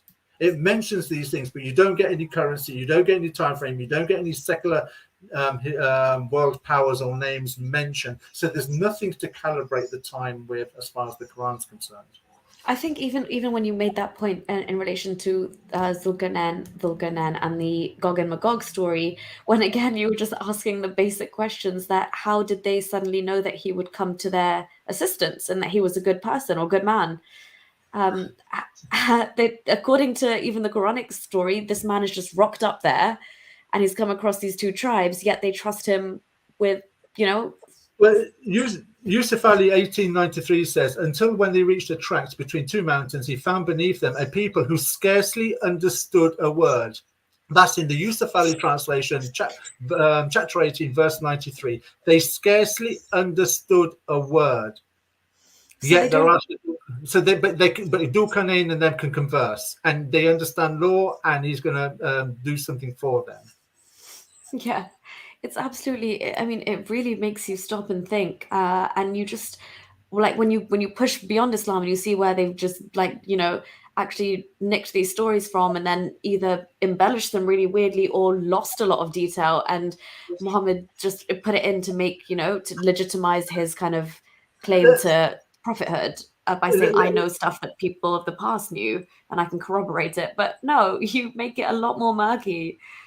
Well, I think the Jews they were trolling him. When there was two situations where the Jews and the Christians were trolling Muhammad. One of them was when they said there are three questions that only a prophet would know, and that was, I think, one of them was, what would be the first meal in paradise? And he said sort of a core bite of liver or something. But no one's asking the question, well, if nobody else knows what the answers are, how comes the people who are asking the question knows what the answers are? And where did they get the answers from? So they were clearly trolling Muhammad. The Dhul-Qarnayn account is exactly the same. They were trolling Muhammad. Oh, they're going to, Alice says they're going to ask you a question about this guy, but I'm going to give you all the answers. But Allah doesn't give anything. And when you look at the logistics of building the wall between the mountain, this will be the greatest industrial event in human history.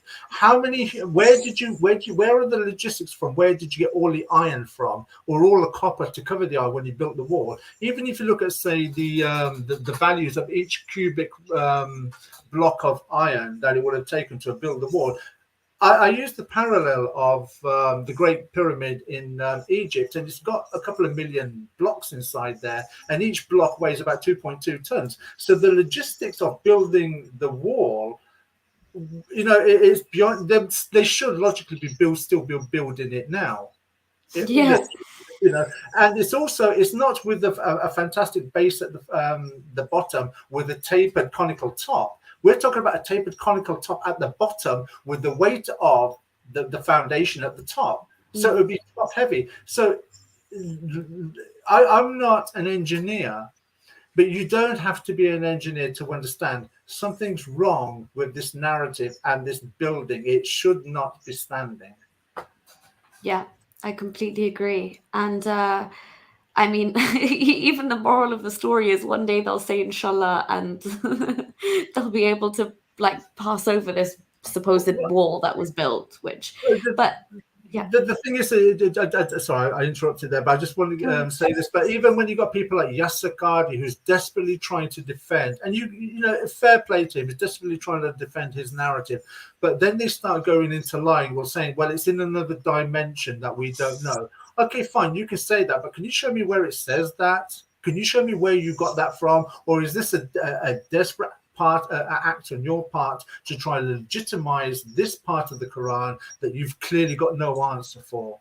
It's clutching at straws it really is clutching at straws now, and it's appealing to, again, something completely even more unfalsifiable than that. But Islam just literally thrives off these outlandish claims and then gets backed up into a corner when it can't provide evidence for those claims, and it doesn't hold up in this day and age as well. And especially now when we're using their own source scripture against them.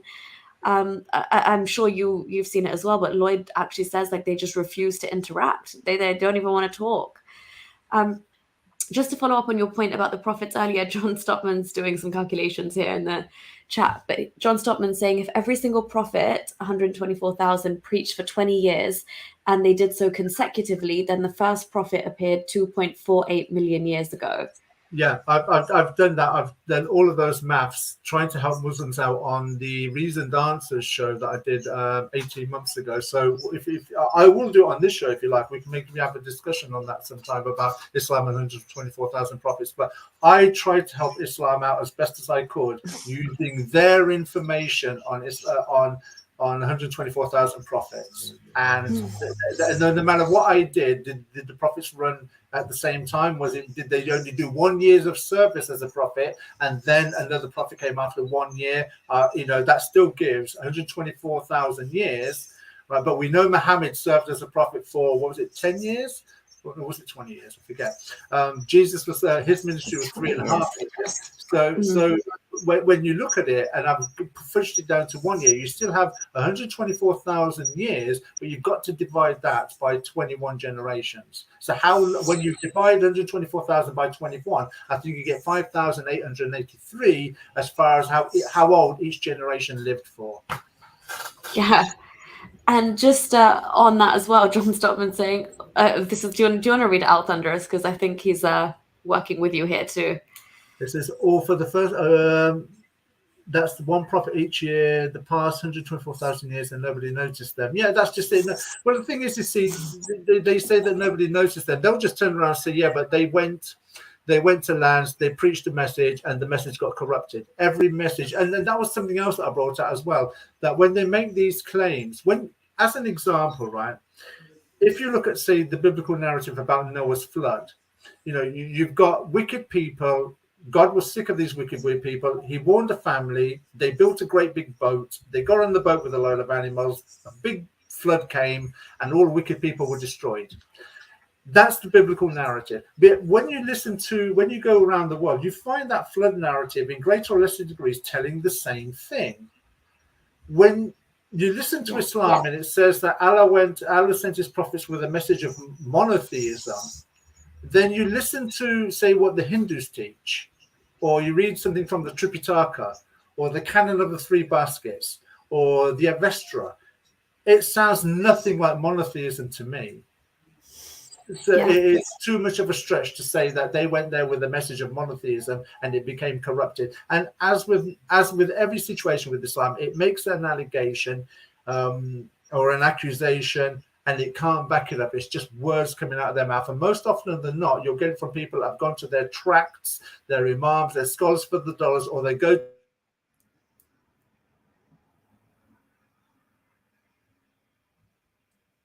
fashion, like the namaz, repeat these arguments against atheism and Christianity, and they think that they've won an argument. But all they're really doing is they're digging themselves a hole, and they can't get out without digging themselves deeper. Even Dhul-Qarnayn can't get them out of this hole. Yeah. I mean, the fact that they also claimed that he was a Muslim is just, I mean, you could laugh in the face of that, really, how they can stand by even basic sweeping generalizations that Dhul-Qarnayn was also a Muslim. That's why he's glorified in the Quran. No, he wasn't. He was most definitely pagan. And the thing is, it doesn't matter who they choose. They've only got 4 people. There have been 7 world powers in history. You've got the Egyptians, then you've got the Assyrians, then you got the Babylonians, then you got the Medo-Persians, then you got the Greeks, then you got the Romans, and today you could say the Americans and the English are a world power today, or they're certainly behaving like one. So you've only got really 7 world powers, unless somebody wants to mention something else that I've missed. Even within that, which is a reality, and if you take that as a minimum, all right, you can name certain kings from those world powers: Belshazzar, Nebuchadnezzar, Nabonidus, Cyrus the Great, Darius. These are all real historical figures, but all of them, no matter which one that Islam wants to say, well, that was Dhul-Qarnayn, not one of them fits the role, not one of them matches the time scale, and not one of them matches as far as their religious beliefs are concerned. Yeah, exactly. And have you put this to Muslims? I saw your presentation with Lloyd on it, but how is it when you interact with Muslims on this point? I'm belligerent. On a face-to-face, with the greatest of respect, I don't take crap. Yeah, I'm not going to have you lie to me. I'm not a particularly aggressive person, but I have very low tolerance for stupidity and for deliberate lies. If somebody is mistaken, fine. You can tell when someone's mistaken, or you can tell when someone's reading the script. I challenged several Muslims face to face on Dhul-Qarnayn because he's one of my go-tos. Because when they say the Quran is perfect, the Quran is a wonderful book, I'll go to Dhul-Qarnayn because it's like okay, then let's have it right with this one then. So when you go to Dhul-Qarnayn and I say, well, where is the wall? I'll Google Earth it and I can't find it. And then you get the Muslim turn around and say, yeah, well, Google Earth had it on there, but they took it off 10 years ago.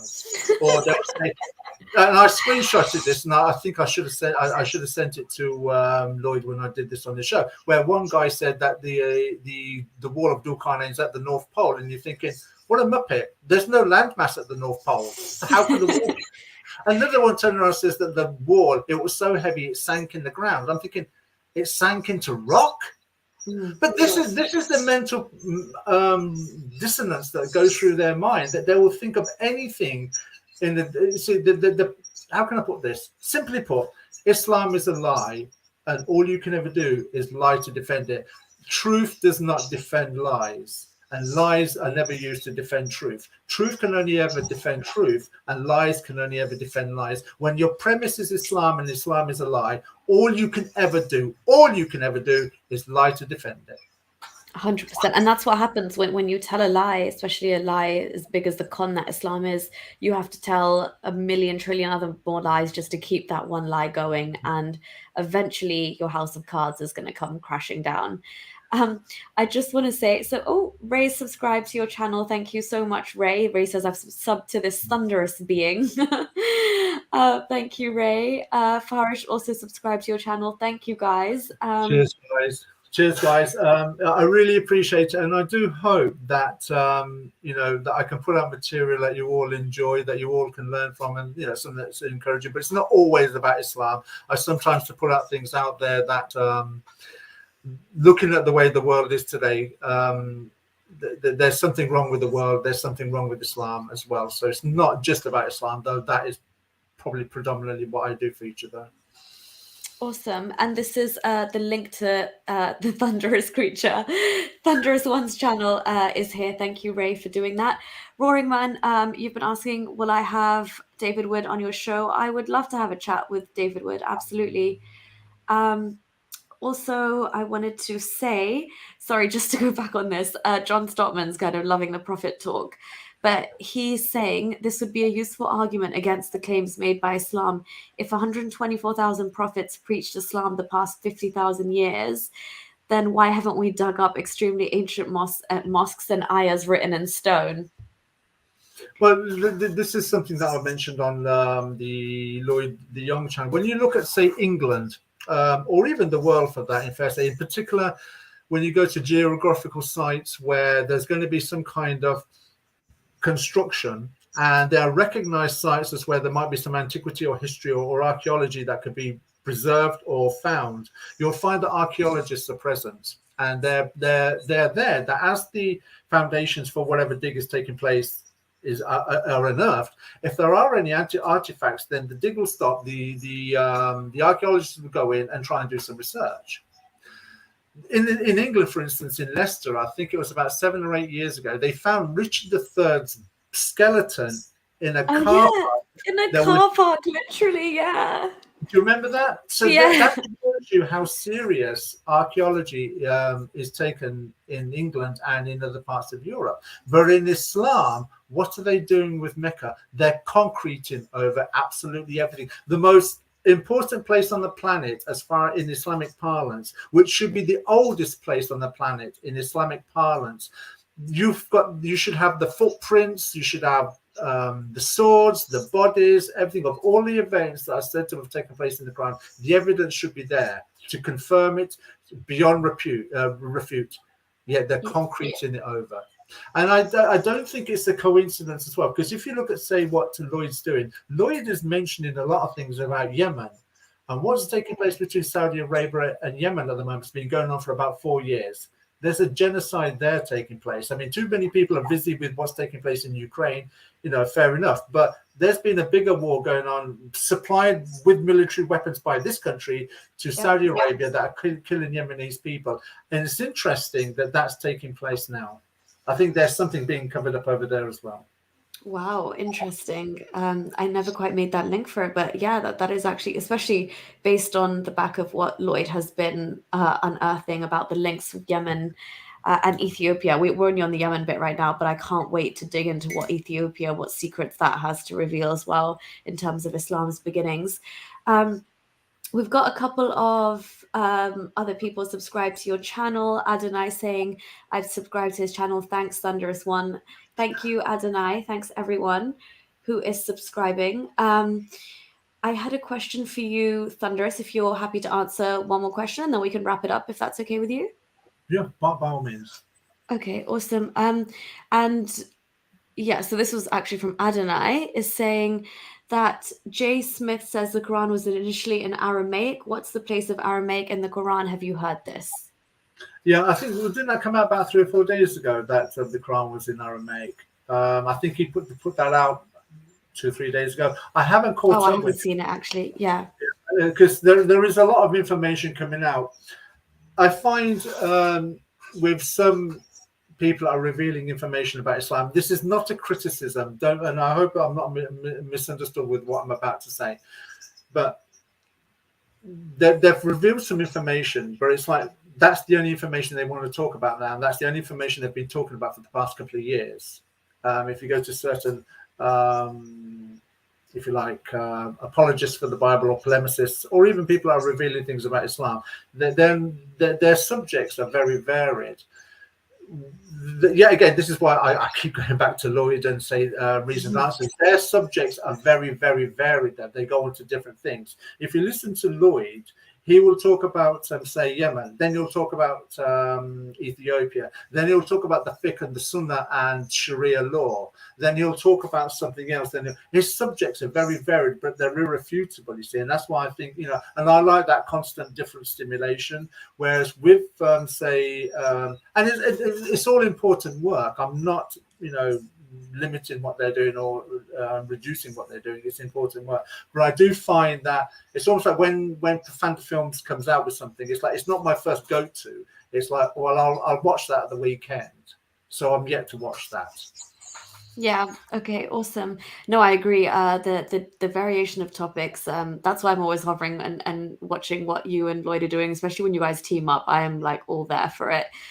You guys had me hooked after I think it was the Dhul-Qarnayn or the Khadija one, and then I was like, wow, I need to like literally talk to you both and kind of push this out there as much as I can, whether it's doing this platform or through having talks with you like this where we just kind of meander through different things.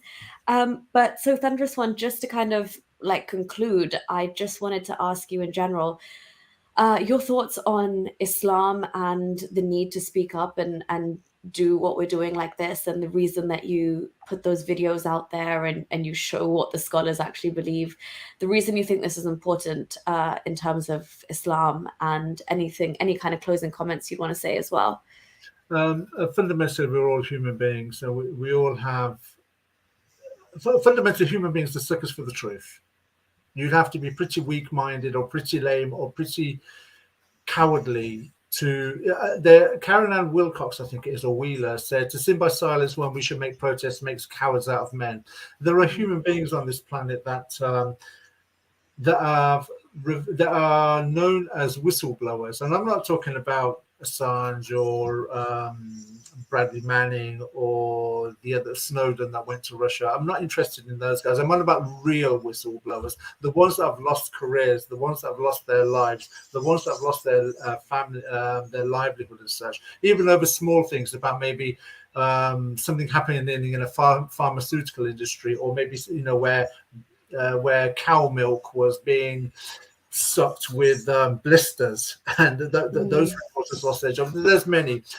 And I admire those human beings. The stuff that I've put on my channel by John Pilger or Mark Thomas, those are real heroes to me, because they're giving me information that makes me a better person, makes me more informed about the vile world that I'm living in. If I can contribute to some human being with my experience of Islam and its culture, that gives them the strength to leave Islam, even if it's just one person. Like Batman said in, I think it was a Justice League, just save one. Just save one.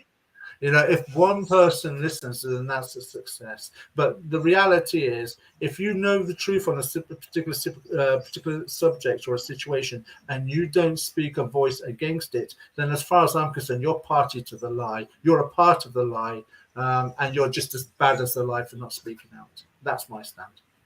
Yeah, no, I love that, and I absolutely really, really respect that. So thank you, and I'm so glad we could kind of join forces on this. And as you say, the whole reason behind me starting this channel as well was that, just one, if one is particularly aimed at women, especially because I think Islam seriously does them dirty. But even if one woman, a Muslim woman, could watch a video, and even if it just planted that first seed of doubt in her mind, that's all kind of what I was going for. And now in like the Sunday streams I do, we're having like actual letters and emails of, you see the wave of apostasy behind the scenes when you get these messages and these letters, and you realize a 2-minute chat you might have on YouTube here is given somebody, they just feel heard and they can relate to something so much, or they just, there is that sense of community behind it. So I think this work is really, really important. Just on a personal question sorry, go ahead. I was just going to say, I want the audience to know something as well. Maybe you and I, if we ever have another discussion like this, I would like to get to know more of you about yourself as well. I mean, tonight's been about me, but I'd like to talk to you about you. But one thing I'd like the audience to understand is that I'm a 54-year-old man. I've lived, I would say, with the decisions I've made, I don't regret any of them. And I was hired by certain Muslims, even though I was, if you like, hated by the Islamic community. They hired me because they some of them will have houses that have had bad tenants. And back in the day, when you could just use anyone to get bad tenants out, I'd be hired at £200 a shot to get bad tenants out of the house. Wow. So I was a little bit naughty in certain other areas as well. And even though my family have a martial arts club and my brother has a dojo, I would say this, and I've said this time again, the bravest people on this planet are women that leave Islam. You don't understand the pressure. This is not simply a case of eating a papadum and thinking, wow, I know it's Islam. Islam is more than just a religion. It's the culture, the emotional blackmail that you go through, the physical threats that you go through, the real violence that is in this country against women for making decisions against Islam is real. Laws have had to have been changed and redefined in this country as to what violence against women is. Some of that predicated on Islam. So for a woman to come out of Islam, that is amongst the bravest things that can ever happen on this planet. And I say that sincerely because I know it's easier for a man to walk away. It's easier for a man that's a bit savvy and street smarts to walk away. But for a woman to walk away from Islam, that's no small thing and should not be taken lightly. Wow. I don't even know what to say to that. I completely agree. I was just recounting like my own experience and the thoughts I had before I started this.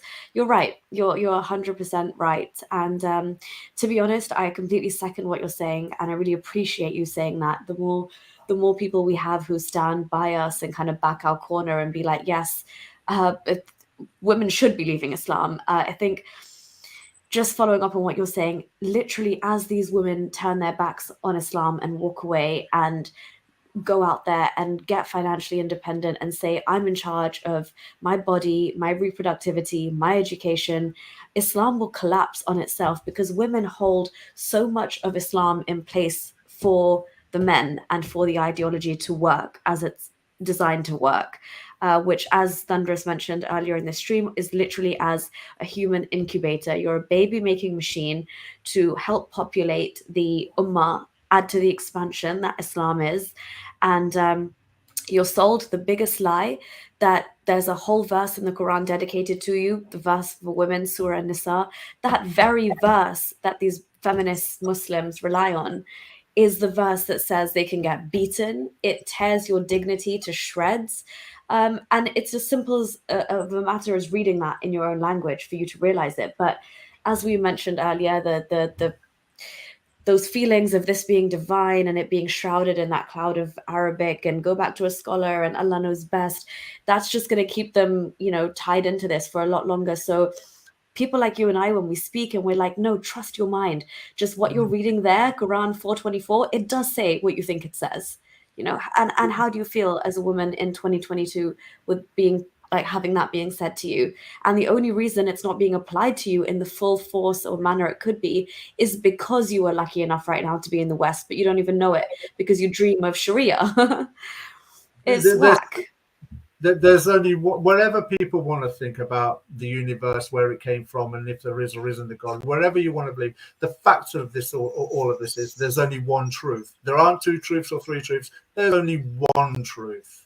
Okay, and if you're having a doubt about Islam, the doubt is very real because of all the lies that are out there. Islam is certainly no truth and has no truth in it. Just because it says something that sounds like it comes from another book or it has some names that come from another book, don't make it true. Not in the slightest.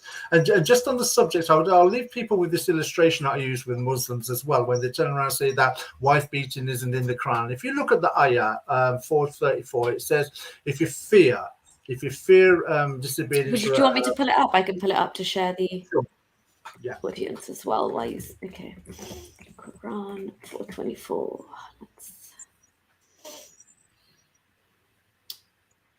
Okay. Here we go. Share my screen.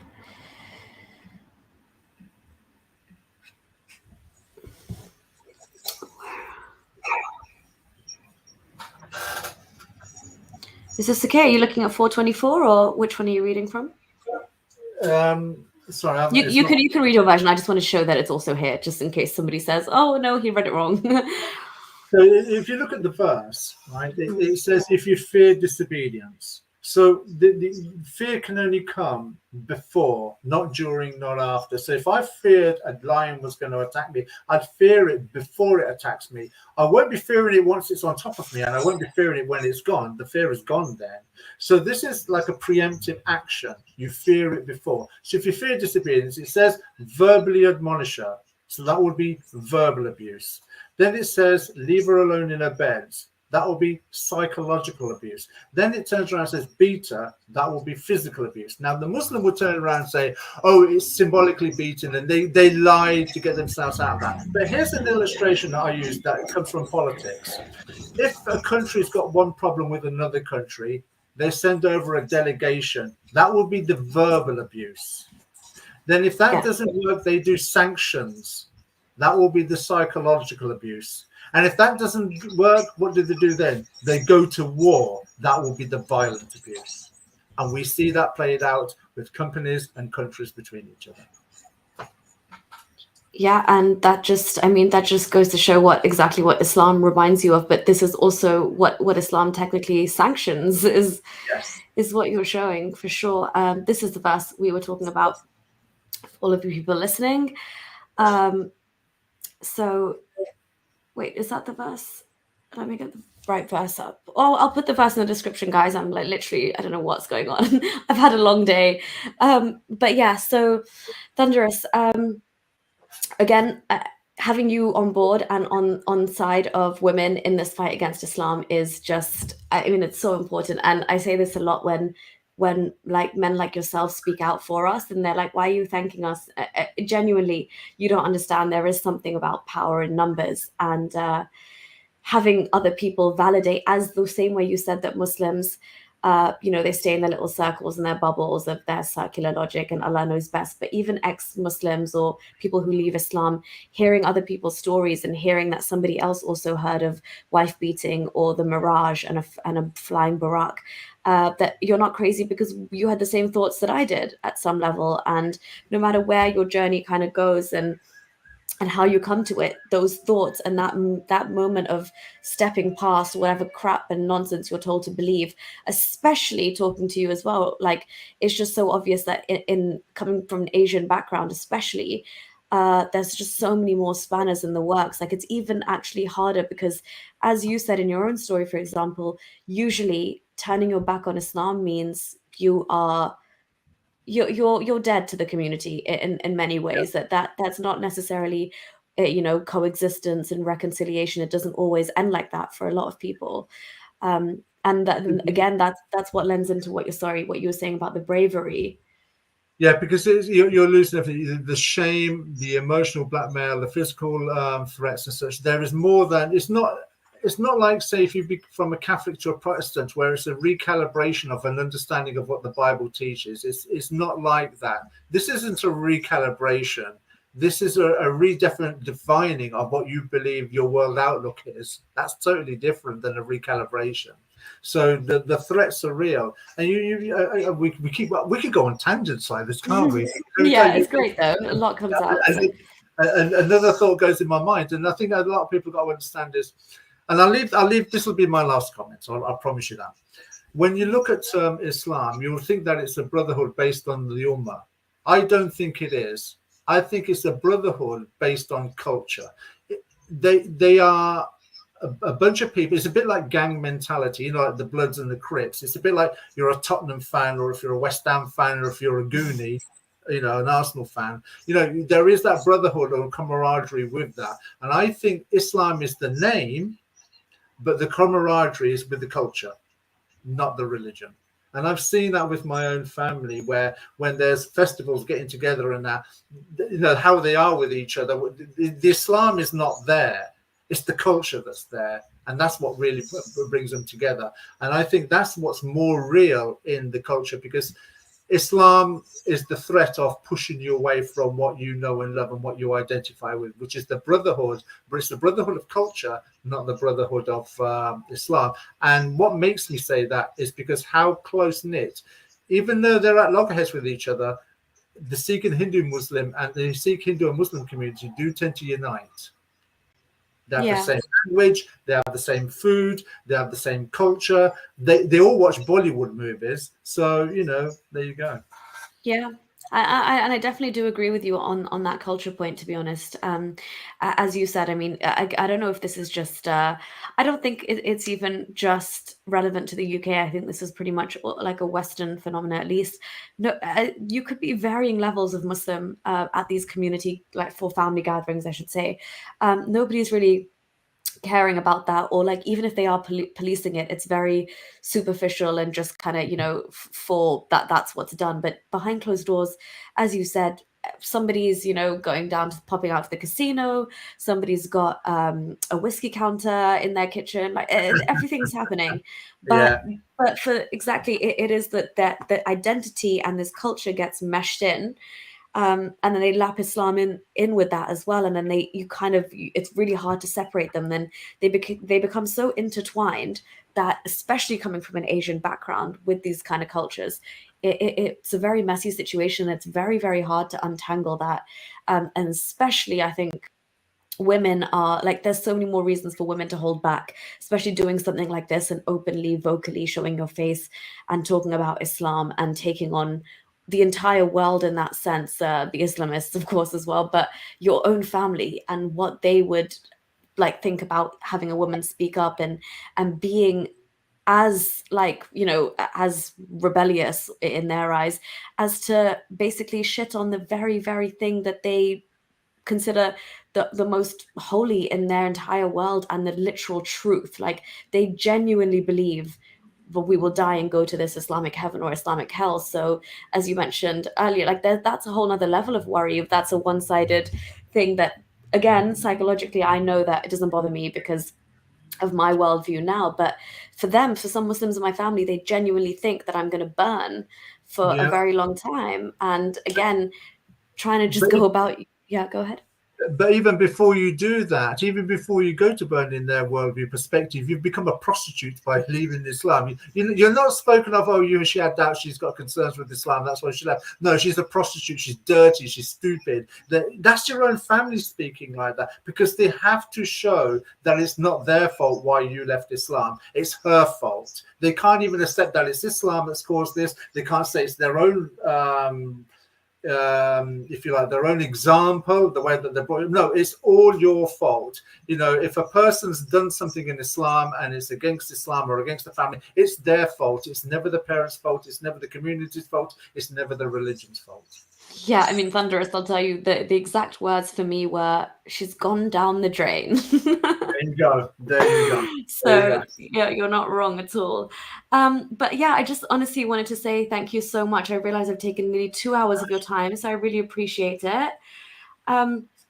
Somebody had a really nice, Ray had a really nice comment saying that Ummah can kiss my bumma, which was a funny note to end on. But I just wanted to quote, Roaring Man says, "Thunderous One, you're doing great work." So yeah, thank you so much for being here. And I think this conversation was very beneficial to a lot of people, whatever phase of questioning you're at or whichever side of the table you're sitting on, because Islam is one of the most dangerous ideologies out there. And I think we need to join forces more like the way we have, and just keep talking about it nonstop. So before I let you go, I'm just going to, guys, quickly, this is the actual Quran verse we were talking about. I managed to get it. So this is the one that Thunderous One left us with, that illustration that he had done alluding to this exact verse. So that's there for you to read. But yeah, Thunderous, any last comments? And then I will let you go. Thank you very much for giving me the opportunity. It's nice to meet you. We didn't pre-script this discussion. This has been a total freestyle discussion. We've only spoken for about 5 minutes before the show. I thank Lloyd for putting us together, and I hope that we have opportunities in the future to have more discussions on various subjects, and ones like these too. Yeah, most definitely. And yeah, honestly, I would love to have you back on this channel, so we can talk more off air, but I'd love to kind of get something in the pipeline with you, and we can do our bit to give Muslims stuff to say Allah knows best to. But yeah, thank you so much. Thank you to everybody who was listening today, and for all the love that you showed me and Thunderous One, and for hearing his story and what he has to say. Thank you for everybody who subscribed to his channel. Obviously, again, power in numbers. If we're bringing down Islam across various platforms, let's get those highlighted and let's get them out there to the YouTube algorithm. So yeah, thank you, everyone. I will probably be live next on Sunday on like doing the usual Sunday scoop. So I'll catch you guys there, if not before. But yeah, thanks again, everybody. Good night. And Thunderous, thank you, and good night as well. Good night, everybody, and thank you. Thank you.